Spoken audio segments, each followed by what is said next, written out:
So when it comes to sleep, Dr. Ricco also decided to explore the world of sleep among elite collision sport athletes.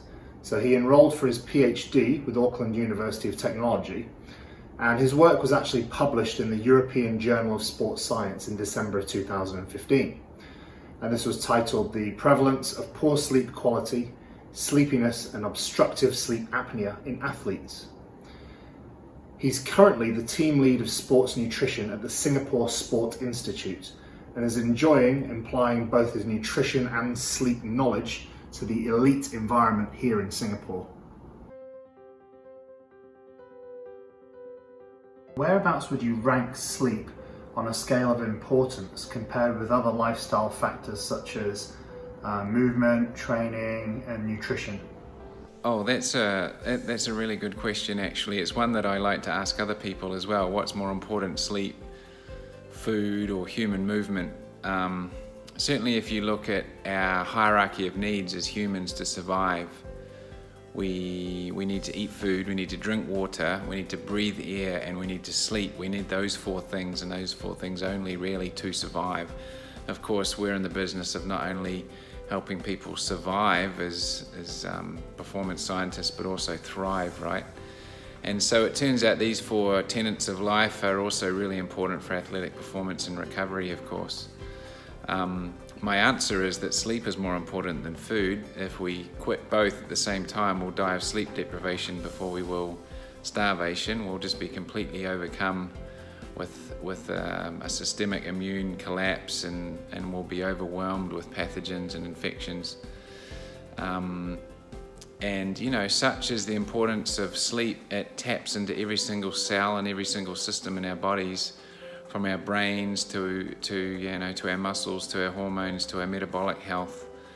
It is just so all empowering and so far reaching, and it just absolutely fascinates me. Okay, next question. What would you say is the main factor that drives poor sleep in cities like Singapore? Why do we struggle so much with sleep in the big cities, particularly in Singapore? I've really landed in the right country as a sleep scientist, fascinated in sleep and why we sleep and how we sleep and how we can sleep better. We certainly have a big problem with sleep, with healthy sleep here in Singapore. If you think about big cities, they're full of light, they're full of energy, they're full of noise. Actually, there's no official nighttime here in Singapore. It's too bright, there's too many light bulbs burning, and you can see it very clearly from space. The lux never drops low enough to officially classify night as night in Singapore. So we get a lot of light pollution, and of course we get a lot of light pollution now from our phones and our devices as well. We get a lot of noise pollution. It's a very noisy place as well. But perhaps more significantly, it's the choices we make, isn't it? And humans, intelligent species, put rockets into space and put man on the moon, and yet we are the only daytime species on the planet that chooses voluntarily not to get the sleep that we were biologically designed to get.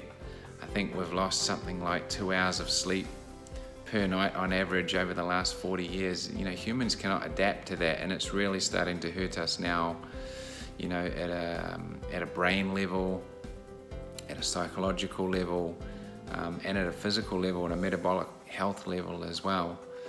So I think there's certainly environmental issues at play within big cities in terms of light, in terms of noise. Singapore's a hot city as well, but perhaps it's more to do with the choices we make and the priorities that we declare. And by simply reprioritizing sleep is that fundamental, that effort really by Mother Nature to really allow us to thrive as a species. As Professor Matthew Walker says, it's Mother Nature's best attempt yet at helping us to live forever.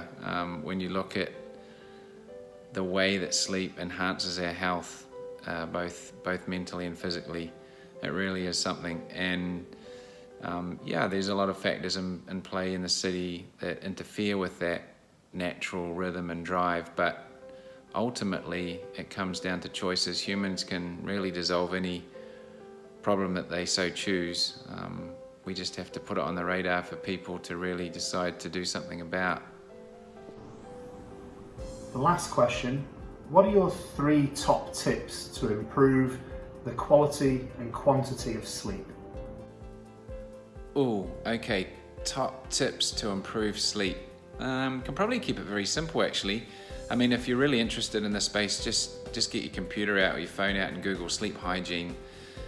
If you are a parent and you've had a child, or your partner's had a child, and you remember back to when you tried to put that baby to sleep, you'll remember the steps that you went through. That's sleep hygiene, really. So, you feed the baby, you give it some milk, so you're giving it some tryptophan, you give it a warm bath, and so you've got some skin warming happening there, and that drops the body temperature and lulls or signals to the baby that it's time for sleep. You turn the lights down, don't you? You don't put any blue light in their face, you turn the lights down, you sing a song, you make them comfortable, you make sure that the temperature is just right. You say goodnight to the giraffe and the hippopotamus, and you always do that in the same order. So rhythm and routine is very important in preparing the psychology and the physiology of the body for sleep. And then you tuck them in, and it works a treat, doesn't it? And it's a learned habit, it's a learned behavior. Babies don't sleep when they're meant to straight away, but eventually, if you do the same thing night after night after night, the baby will actually fall asleep before you even get them into bed, probably, because they are just so self-assured and confident and comfortable and familiar with the process. They know that sleep's on its way, they know what's meant to happen. And when we hit our teenage years, we really disengage with this process, and oftentimes we never re-engage with it. And what works for babies works for adult humans as well.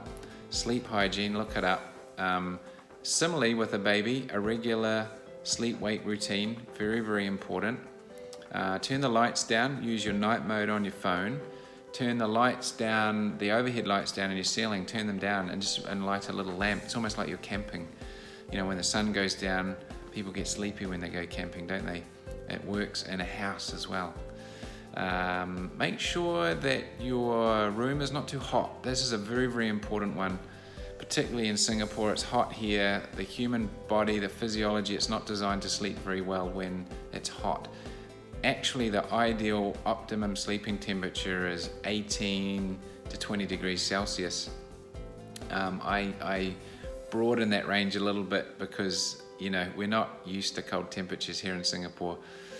18 to 22 is okay, and the principle is warm body, cool head, and that will really help you regulate your temperature through the night, and you will sleep much deeper and much longer in a cold room. Trust me on that one.